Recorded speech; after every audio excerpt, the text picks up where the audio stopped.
नमस्कार. 9:30च्या बातमीपत्रात मी शैलेश पेठे आपलं स्वागत करतो. सुरुवातीला एक नजर ठळक बातम्यांवर. मराठवाड्यातल्या दुष्काळ सदृश परिस्थितीत शेतकऱ्यांच्या पाठीशी खंबीरपणे उभं राहण्याची मुख्यमंत्र्यांची ग्वाही. राज्यातल्या दुष्काळी परिस्थितीवर चर्चा करण्यासाठी विधिमंडळाचं विशेष अधिवेशन बोलावण्याची राधाकृष्ण विखे पाटील यांची मागणी. दुष्काळग्रस्त शेतकऱ्यांच्या कर्जमाफीसह इतर मागण्यांसाठी 14 तारखेपासून जेल भरो आंदोलनाचा राष्ट्रवादी काँग्रेसचा इशारा. दहशतवादाशी मुकाबला करण्यासाठी चर्चा हा सर्वोत्तम मार्ग, पंतप्रधान.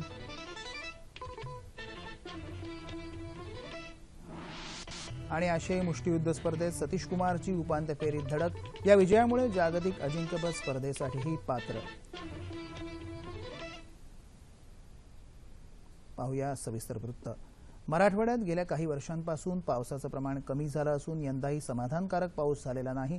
या प्रतिकूल परिस्थितीला सामोरं जाण्यासाठी पिण्याचं पाणी, जनावरांसाठी चारा आणि मजुरांना काम उपलब्ध करून द्यायला सर्वोच्च प्राधान्य देण्यात येत असून यासाठी विविध उपाययोजनाही करण्यात येत असल्याचं मुख्यमंत्री देवेंद्र फडणवीस यांनी म्हटलं आहे.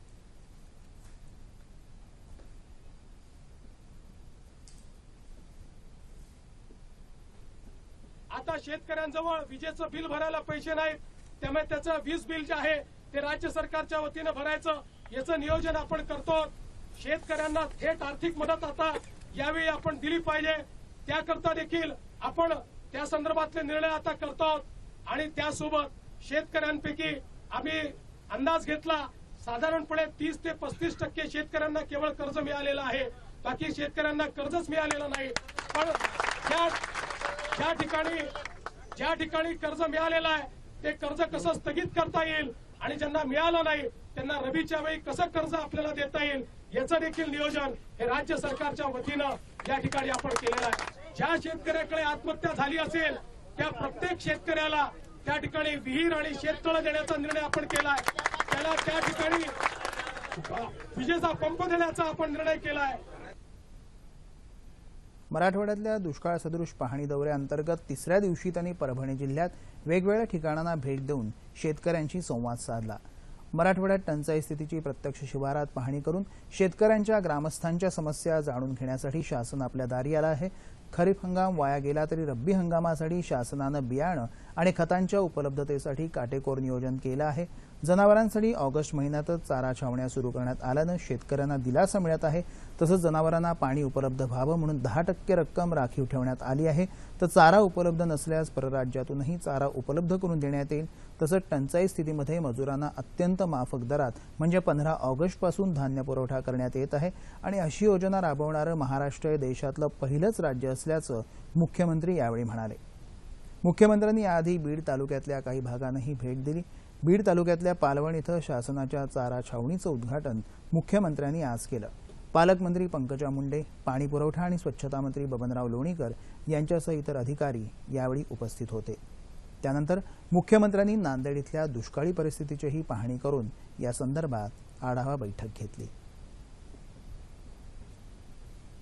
राज्यात उद्भवलेल्या दुष्काळी परिस्थितीबाबत राज्य सरकार गंभीर नसल्याचा आरोप करत त्यावर चर्चा करण्यासाठी विधिमंडळाचं विशेष अधिवेशन बोलवावं अशी मागणी विधानसभेचे विरोधी पक्षनेते राधाकृष्ण विखे पाटील यांनी केली आहे. मुंबईत आयोजित पत्रकार परिषदेत ते आज बोलत होते.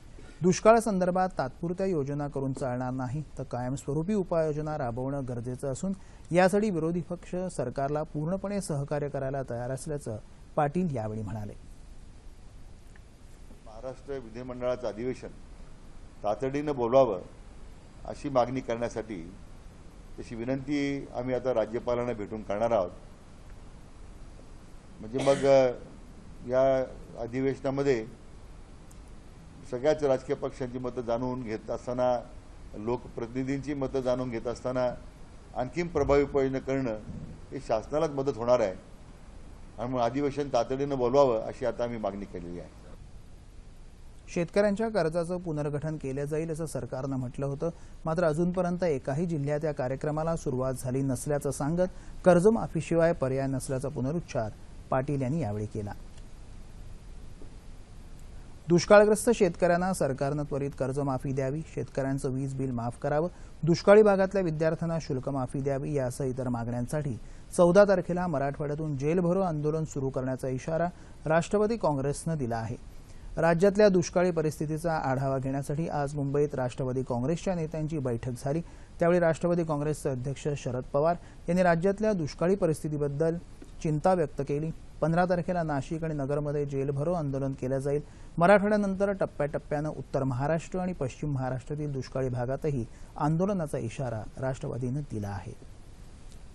दुष्काळसदृश परिस्थितीवर मात करण्यासाठी कोणत्या दीर्घकालीन उपाययोजनांचा अवलंब करावा याविषयी अधिक चर्चा करण्यासाठी पत्रकार सुबोध रणशेवरे आज आपल्या स्टुडिओत आले आहेत. सुबोधजी नमस्कार. 9:30च्या बातमीपत्रात आपलं मनपूर्वक स्वागत. नमस्कार. आज मुख्यमंत्र्यांनी मराठवाड्याचा दुष्काळी भागाचा दौरा केला. दुष्काळ सदृश परिस्थिती तिथे आपण पाहिलं, आमच्या वाहिनीने ते आत्ताच आपण दाखवलं. आणि मुळातच आता परतीचा मान्सून तो कितपत तूड भरून काढेल याविषयी एक संभ्रमाचं वातावरण आहे. एकूण पाऊस कमी झालेला आहे. अशा ह्याच्यात मराठवाड्यासारख्या ठिकाणी की जिथे आपण म्हणतो मराठवाड्यात गोदावरी खोऱ्यात गेल्या 100 वर्षात फक्त 25 वर्ष असा नॉर्मल पाऊस झालेला आहे, अशा ठिकाणी आता रोजगार निर्मिती किंवा अन्नधान्य पुरवठा, आता जे काही उपाय मुख्यमंत्र्यांनी सांगितले, दीर्घकालीन उपाययोजना काय केल्या पाहिजेत? आपल्याकडे नेहमीची येतो पावसाळा या उक्तीप्रमाणे आता आपल्याला नेहमीची येतो दुष्काळ. दरवर्षी आता आपण दुष्काळाला सामोरं जायचं आहे. आपल्याला ही परिस्थिती आपण लक्षात घेऊनच पुढचं मार्गक्रमण करणं आपल्याला आवश्यक आहे.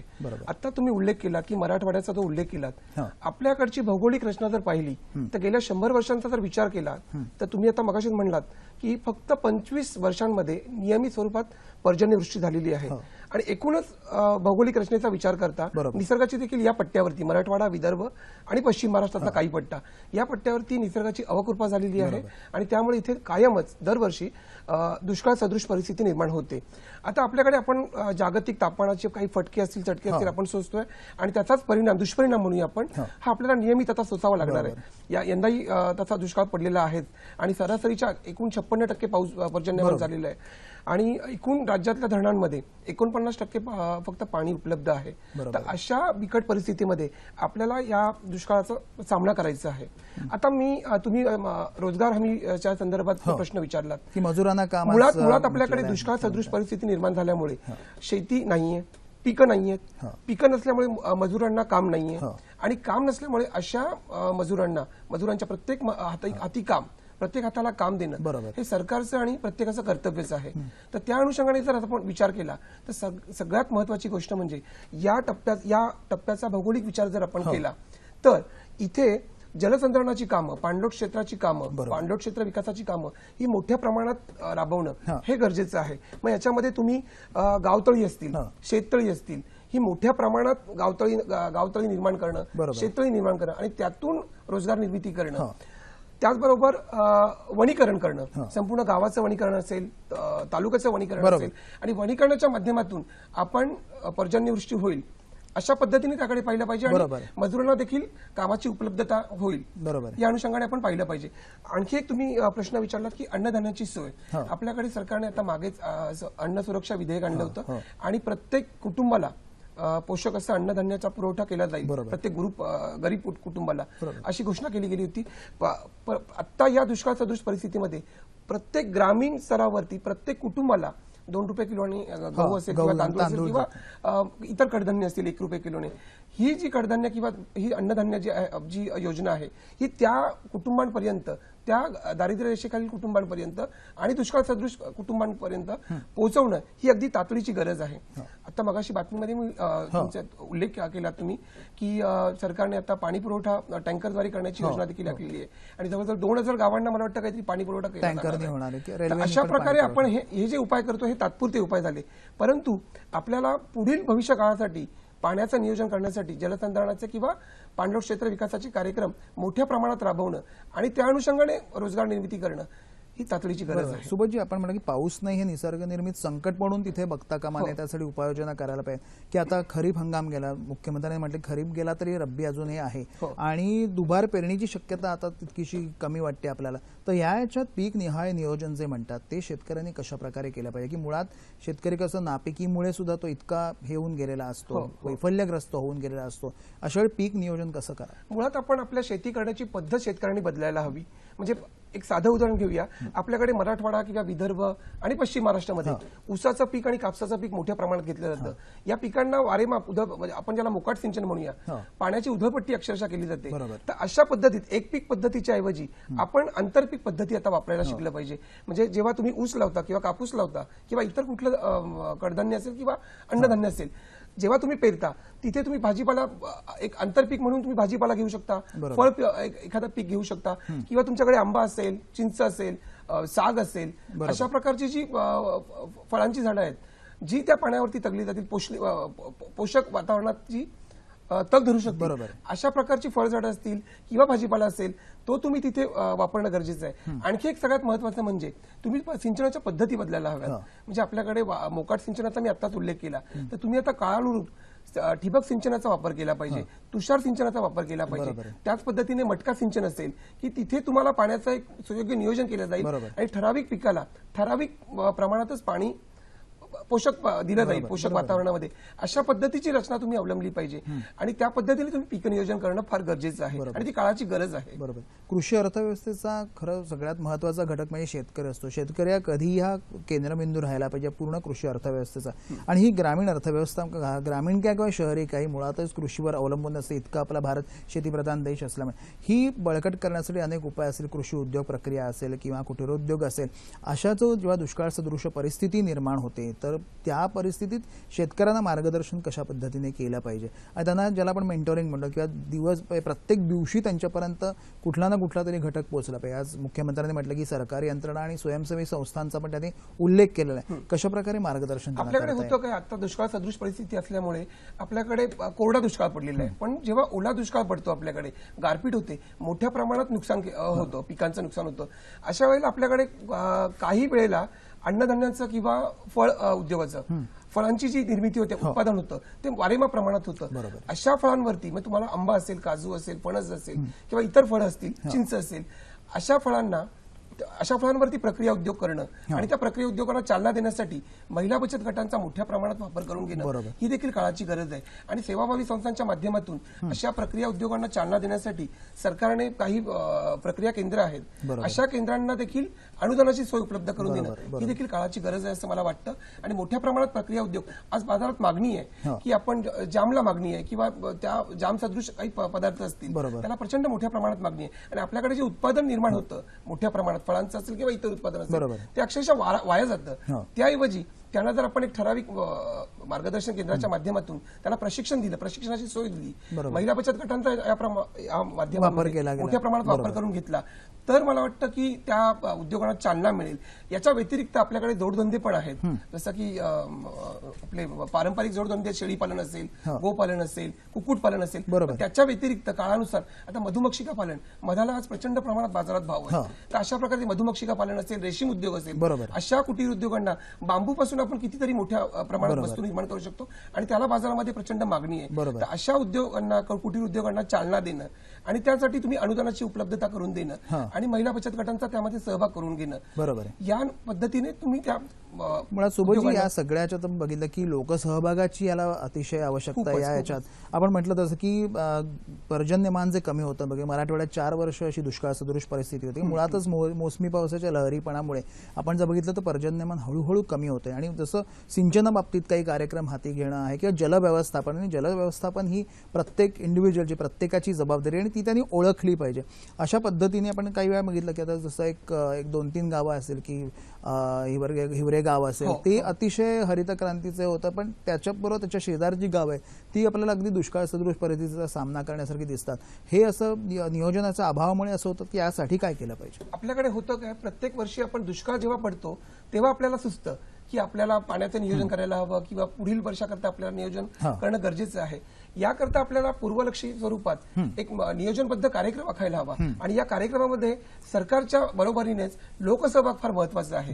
जर गावागावातील लोक एकत्र आले, त्यांनी जर गावाचा परिवार बनवला, तालुक्याचा परिवार बनवला, एक मोठा परिवार निर्माण केला आणि या परिवाराच्या माध्यमातून काय होऊ शकतं, तर प्रत्येक गावामध्ये तुम्ही शेततळी निर्माण करण्याचा प्रयत्न करा. ते काम तुम्ही हाती घ्या, मोठ्या प्रमाणात युद्ध पातळीवरती हाती घ्या. म्हणजे आता यावर्षी दुष्काळ पडलेला आहे, परंतु पुढल्या वर्षी आपल्या पाण्याची तरतूद होण्यासाठी, म्हणजे पिण्याचं पाणी असेल, शेतीसाठी पाणी असेल किंवा गुरांसाठी पाणी असेल, तुम्ही शेततळे निर्माण करा. या शेततळ्यांमध्ये आपल्याला एक सवय लागलेली आहे रडायची, की आज आपण यावर्षी पाऊस पडलेला नाही म्हणतो की आमच्या गावामध्ये पाऊस नाही किंवा आमच्या तालुक्यामध्ये पाऊस नाही. आपण नेहमीच आरडाओरडा करतो की मराठवाड्याच्या पट्ट्यामध्ये एक भौगोलिक कारण त्याला देतो. परंतु 4 दिवस जो पडणारा पाऊस आहे, जो मुसळधार पाऊस आहे, या पाण्याचं नियोजन तुम्ही शेततळ्यांमध्ये करू शकता, गावतळ्यांमध्ये करू शकता. तुम्ही पाण्याच्या टाक्या बांधल्या पाहिजेत, त्यामध्ये तुम्ही पाण्याचं नियोजन केलं पाहिजे, पाणी साठवलं पाहिजे आणि हे पाणी वर्षभर तुम्ही साठवून त्याचा शेतीसाठी पिण्याच्या पाण्यासाठी वापर करू शकता. मी तुम्हाला एक उदाहरण देईल. अहमदनगर जिल्ह्यातील नाटेगाव म्हणून एक गाव आहे. या गावामध्ये लोकसहभागातूनच एकत्र मोठ्या प्रमाणात लोक एकत्र आले आणि लोकसहभागातून जवळजवळ 60 त्या लोकांनी शेततळी आणि गावतळी निर्माण केलेली आहेत. आणि 4 वर्षापूर्वी हे गाव दुष्काळी गाव म्हणून प्रचलित होतं. आज या गावाचा पिण्याच्या पाण्याचा, शेतीच्या पाण्याचा प्रश्न पूर्णपणे सुटलेला आहे. या लोकांनी दाखवून दिलेला आहे. त्यामुळे लोकसहभाग फार महत्वाचा आहे. त्याचबरोबर सिंचनाच्या पद्धती देखील मगाशी मी उल्लेख केला की जो मोकाट सिंचन पद्धती आहे, उसाला आपण वारेमाप पाणी देतो, कापसाला पाणी देतो, त्याऐवजी आपण आता ठिबक सिंचनाचा वापर केला पाहिजे, तुषार सिंचनाचा वापर केला पाहिजे, सलाईन पद्धत वापरली पाहिजे. आता अगदी एक थोडक्यात म्हणजे एकतर कृत्रिम पावसाचा प्रयोग कितपत यशस्वी होतात, दुसरी गोष्ट म्हणजे की ह्या शेतकऱ्याच्या हातात की ज्याला आपण लिक्विडिटी म्हणतो की किती दुष्काळ परिस्थिती येवो की अन्नधान्य त्याला पुरवणं आणि पशुधन जगवणं, त्याचबरोबर एक त्याच्या हातात लिक्विडिटी कायम राहिली पाहिजे. यासाठी काही उपाय करता येईल? कारण या दृष्टीने कुठेतरी कृषी संशोधनात आपण कमी पडतोय का? याच्यामध्ये कृषी विज्ञान केंद्राची फार महत्वाची भूमिका आहे. आपण कृत्रिम पावसाचे प्रयोग करतो, शासनाच्या माध्यमातून ते प्रयोग केले जातात, प्रामाणिकपणे प्रयत्न केले जातात. आपल्याकडे डॉक्टर राजा मराठे म्हणून आहेत शास्त्रज्ञ, त्यांनी महाराष्ट्रातील अनेक गावांमध्ये हे सिद्ध केलेलं आहे. परंतु मुळात हे जे ढग आहेत, जे पावसाचे ढग आहेत, त्याच्यामध्ये मुळात पाणी पाहिजे तर ते बरसेल. त्यामुळे आपण कृत्रिम पावसाचे प्रयोग जरी केले, मराठवाड्यामध्ये जी जलद परिस्थिती आहे, ढगांची परिस्थिती आहे, हे पाण्याने न भरलेले ढग आहेत आणि त्यामुळे तो पाऊस तिथे बरसेल, त्या ठराविक पट्ट्यामध्ये बरसेल आणि आपला दुष्काळ परिस्थितीचा मात करता येईल अशी काय आपण मात करू शकत नाही. त्यासाठी मुळात आपल्या गावांचं, आपल्या तालुक्याचं, आपल्या जिल्ह्याचं संपूर्ण वनीकरणाचा कार्यक्रम हाती घेतला पाहिजे. मोठ्या प्रमाणात हे वनीकरण जेव्हा होईल तेव्हा कुठेतरी ती भौगोलिक परिस्थिती निर्माण होईल, आपण पालटू शकू आणि मग तिथे पर्जन्यवृष्टी नियमितप्रमाणे होईल आणि कुठेतरी नियोजन त्याला महत्वाचं आहे आणि प्रत्येक दिवशी ते नियोजन झालं पाहिजे असं आहे.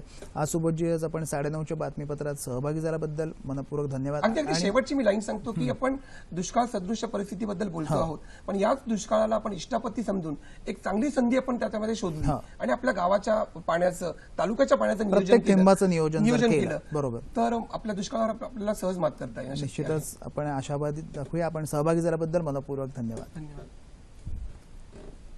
पुढील बातम्यांकडे. दहशतवादाविषयी चिंता व्यक्त करताना सर्व प्रश्नांची, समस्यांची उत्तरं चर्चेतून साध्य होतात असं पंतप्रधान नरेंद्र मोदी यांनी म्हटलं आहे. असहिष्णू तत्वांनी मोठ्या प्रमाणावर कब्जा केला असून निरपराध लोकांवरही तत्व हिंसाचार लादत असल्याचंही ते म्हणाले. संवाद या जागतिक परिषदेत ते आज नवी दिल्लीत बोलत होते. या परिषदेला बौद्ध संप्रदायातले विचारवंत उपस्थित होते. गौतम बुद्धांनी अनुसरलेला मार्ग आणि शिकवण यांचं आचरण केल्याशिवाय हे शतक आशिया खंडाचं शतक म्हणून ओळखलं जाणार नाही असंही त्यांनी स्पष्ट केलं. हवामान बदल हे जागतिक आव्हान असून त्याचा मुकाबला करण्यासाठी संघटित प्रयत्नांची गरज पंतप्रधानांनी व्यक्त केली. हवामान बदलाचा सर्वात मोठा फटका गरीब आणि वंचितांना बसल्याचंही त्यांनी यावेळी सांगितलं. बिहार विधानसभा निवडणुकांसाठी स्थापन झालेल्या महायुतीतून बाहेर पडण्याचा निर्णय समाजवादी पार्टीनं घेतल्यामुळे नितीश कुमार आणि लालू प्रसाद यांना मोठा धक्का बसला आहे. भाजपा विरोधी पक्षांनी एकत्र येऊन निवडणूक पूर्व ही महायुती केली होती. आपला पक्ष स्वबळावर बिहार विधानसभा निवडणूक लढेल असं ज्येष्ठ सपा नेते रामगोपाल यादव यांनी स्पष्ट केलं. बिहारमध्ये उमेदवार जाहीर करण्यापूर्वी महायुतीतल्या मोठ्या घटक पक्षांनी जागा वाटपाबाबत आपल्या पक्षाशी चर्चा न केल्यामुळे अपमानित झाल्याच्या भावनेतून हा निर्णय घेतल्याचंही त्यांनी सांगितलं. जवाहरलाल नेहरू पोर्ट ट्रस्टचे नवे अध्यक्ष म्हणून सनदी अधिकारी अनिल डिग्गीकर यांनी आज पदभार स्वीकारला. यापूर्वी डिग्गीकर यांनी राज्य रस्ते विकास मंडळाचे व्यवस्थापकीय संचालक म्हणून काम पाहिलं आहे. जेएनपीटीला अधिक सक्षम करून अव्वल स्थानी आणणं हे माझ्यासमोर मुख्य ध्येय असल्याचं डिग्गीकर यांनी यावेळी सांगितलं. 20-25 वर्ष झाले जेएनपीटीला, परंतु त्यात जास्तीत जास्त आपल्याला कार्यक्षमता कशी आणता येईल, जास्तीत जास्त उत्पादन कसं वाढवता येईल आणि पारदर्शकता आणून कामगारांमध्ये सुद्धा एक प्रकारचा विश्वासार्हता आपल्याला कशी निर्माण करून जास्तीत जास्त कार्गो या जेएनपीटी पोर्टमधनं एक्सपोर्ट होईल किंवा इम्पोर्ट होईल, या दोन्ही दृष्टीने आम्ही काम करायचं या ठिकाणी मला वाटतं एक महत्त्वाचं उद्दिष्ट आहे. नगरविकास खात्यामध्ये होणाऱ्या टीडीआर घोटाळ्याप्रमाणे मुंबई उपनगरातल्या शाळांमधल्या 1024 तुकड्यांचा टीडीआर घोटाळा झाला असून या प्रकरणाची सखोल चौकशी करण्याचे आदेश जिल्हाधिकाऱ्यांना दिले आहेत, अशी माहिती शिक्षण मंत्री विनोद तावडे यांनी दिली। मंत्रालयात आयोजित पत्रकार परिषदेत ते आज बोलत होते। जिल्हाधिकारी शेखर चन्ने यांच्या अध्यक्षतेखाली या गैरव्यवहाराची चौकशी करण्यासाठी समिती नेमण्यात आली आहे। दक्षिण मुंबईतील शाळांमधील तुकड्या बंद पडल्यानंतर या शाळांमधील तुकड्या उपनगरात बेकायदेशीरपणे हस्तांतरित करण्यात आल्या आणि त्यामध्ये नव्याने शिक्षकांची नियुक्ती करण्यात आली। या शिक्षक भरतीमध्ये प्रत्येक शिक्षकामागे 10 ते 15 लाख रुपयांचा आर्थिक व्यवहार झाल्याचा आरोप तावडे यांनी केला आहे। या प्रकरणासंबंधी पुढील 2 महिन्यात नेमलेल्या समितीकडून अंतिम अहवाल अपेक्षित असून त्यानुसार दोषींवर कारवाई केली जाईल, असंही तावडे म्हणाले। राज्य सरकारनं सर्वप्रथम राज्यातल्या मद्यनिर्मिती उद्योगांचं पाणी बंद करावं आणि मगच साखर कारखान्यांना केला जाणारा पाणी पुरवठा बंद करावा, असं स्वाभिमानी शेतकरी संघटनेचे अध्यक्ष राजू शेट्टी यांनी म्हटलं आहे। ते आज पुण्यात पत्रकार परिषदेत बोलत होते। राज्यात सध्या दुष्काळाची परिस्थिती निर्माण झाली आहे। या दुष्काळाची झळ मराठवाड्याला मोठ्या प्रमाणावर बसत आहे। अशा परिस्थितीत राज्य सरकारनं मराठवाड्यातल्या साखर कारखान्यांचं पाणी बंद करण्याअगोदर मद्यनिर्मिती उद्योगाचं पाणी बंद करावं, अशी मागणी शेट्टी यांनी केली आहे। Maratha chamber of commerce and industries आणि पुणे ॲग्रिकल्चर यांच्या वतीनं पुणे इथं आयोजित स्किल कॉन्क्लेव्ह 2015 या कार्यक्रमाचं उद्योगमंत्री सुभाष देसाई यांच्या हस्ते आज उद्घाटन झालं। जपानी कंपन्यांना महाराष्ट्रात गुंतवणूक करावी यासाठी राज्य सरकारचं एक प्रतिनिधी मंडळ लवकरच जपानला जाणार असल्याचं देसाई म्हणाले। येत्या 5 वर्षात 5 लाख कोटी रुपयांची गुंतवणूक मिळवण्याचं उद्दिष्ट असून त्यामुळे 10 लाख लोकांना रोजगार मिळवून देण्यासाठी शासन प्रयत्नशील असल्याचंही ते म्हणाले। तसंच हे करत असताना कौशल्य विकास करण्याची गरज असून राज्यातल्या 800 ITIच्या कार्यपद्धतीची फेररचना करणार असल्याचंही देसाई यांनी यावेळी सांगितलं। याबरोबरच रायगड जिल्ह्यात एक स्मार्ट सिटी करण्याची प्रक्रिया सुरू असल्याची माहितीही देसाई यांनी यावेळी दिली। युवक काँग्रेसच्या वतीनं गडचिरोली जिल्ह्यात आज कार्यकर्ता मेळाव्याचं आयोजन करण्यात आलं होतं। सरकारनं शेतकरी, शेतमजूर, कामगार आणि बेरोजगारांसाठी तयार केलेली धोरणं किती फोल आहेत याबद्दल जनजागृती करावी, असं आवाहन युवक काँग्रेसचे महासचिव हिम्मत सिंग यांनी यावेळी युवा कार्यकर्त्यांना केलं। जिल्ह्यात ओबीसींच्या विविध मागण्यांसाठी युवक काँग्रेसच्या वतीनं 9 ऑगस्टपासून सुरू असलेल्या साखळी उपोषणाची अखिल भारतीय युवक काँग्रेसच्या नेत्यांच्या उपस्थितीत सांगता झाली। पारंपरिक आणि लोककलाकारांचे समकालीन प्रश्न या विषयावर आज मुंबई विद्यापीठाच्या मराठी भाषा भवनात राज्यस्तरीय परिसंवाद आयोजित करण्यात आला होता। शाहीर साबळे यांच्या जयंतीनिमित्त मुंबई विद्यापीठाचं राजीव गांधी समकालीन अध्ययन केंद्र आणि अखिल भारतीय मराठी शाहीर परिषद यांच्या वतीनं या परिसंवादाचं आयोजन करण्यात आलं होतं। लोककलाकार टिकला तरच लोककलेचं अस्तित्व असेल आणि म्हणूनच त्यांच्या समस्या जाणून घेऊन त्या सोडवण्याच्या उद्देशानं हा परिसंवाद आयोजित करण्यात आला असल्याचं राजीव गांधी समकालीन अध्ययन केंद्राचे अध्यक्ष शाहीर डॉक्टर चंद्रकांत पुरी यांनी सांगितलं। निवासाचे प्रश्न आहेत, कलावंतांच्या मानधनवाढीचे प्रश्न आहेत, त्यांच्या कुटुंबियांना सवलती मिळाव्यात स्वातंत्र्य सैनिकांप्रमाणे, अशा प्रकारचे आहेत। तर हे अजूनही सुटलेले नाहीत। नवीन सरकारने विशेषतः विनोदजी तावडे यांनी, सांस्कृतिक कार्यमंत्री यांनी यावर एक बैठक या क्षेत्रातल्या मान्यवरांची बोलवावी आणि हे प्रश्न समजावून घ्यावे, सांस्कृतिक धोरण नव्याने ठरवावं। स्पर्धांमुळे देशाच्या विकासाला हातभार लागतो, त्यामुळे विविध क्षेत्रांमध्ये स्पर्धा आवश्यक आहेत, असं मत नाशिक इथल्या यशवंतराव चव्हाण महाराष्ट्र मुक्त विद्यापीठाचे कुलगुरू डॉक्टर माणिकराव साळुंखे यांनी व्यक्त केलं। शिवाजी विद्यापीठ आणि महावीर महाविद्यालय यांनी आयोजित केलेल्या 35व्या कोल्हापूर जिल्हास्तरीय युवा महोत्सवात ते आज बोलत होते। या महोत्सवात जिल्ह्यातल्या 57 महाविद्यालयातल्या 1300 विद्यार्थ्यांनी भाग घेतला आहे। एकांकिका, लघुनाटिका, वक्तृत्व, पथनाट्य यासारख्या 17 कला प्रकारातून या विद्यार्थ्यांनी आज शानदार कलाविष्कारही सादर केले।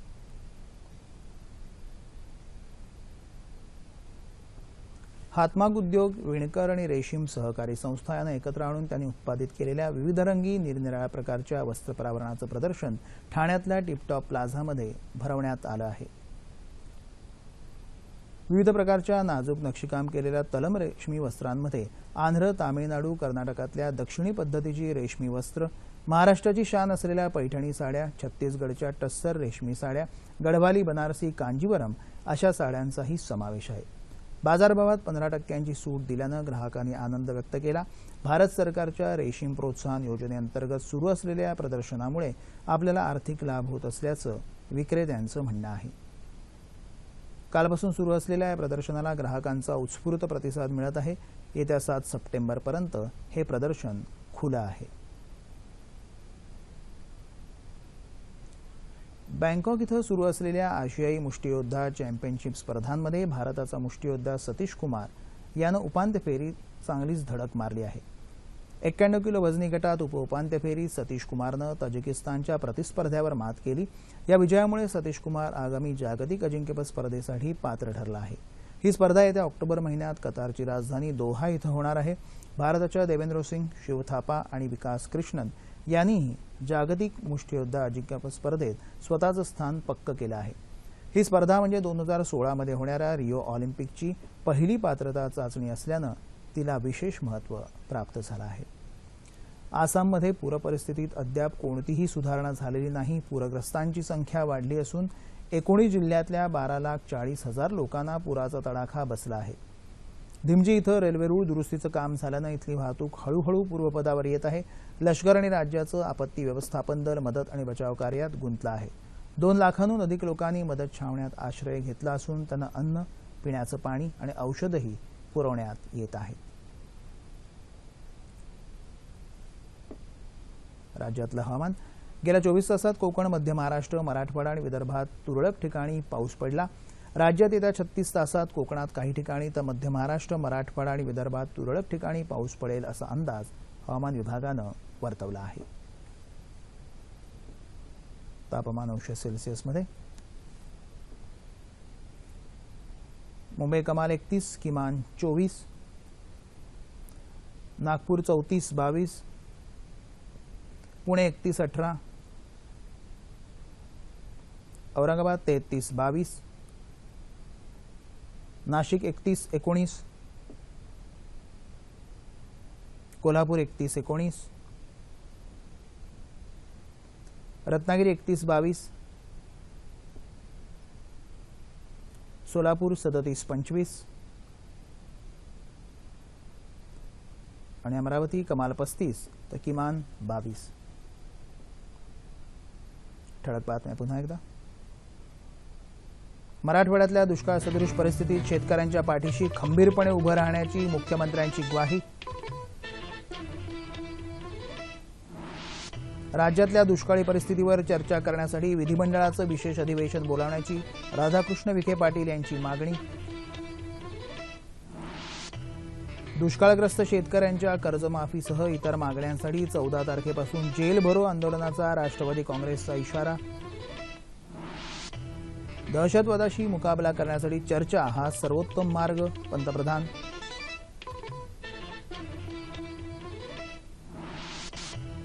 आणि आशियाई मुष्टियुद्ध स्पर्धेत सतीश कुमारची उपांत्य फेरीत धडक. या विजयामुळे जागतिक अजिंक्यपद स्पर्धेसाठीही पात्र. याचबरोबर हे बातमीपत्र संपलं. पुन्हा भेटूया उद्या सकाळी 8:30 वाजता आपल्या सह्याद्री वाहिनीवर. नमस्कार.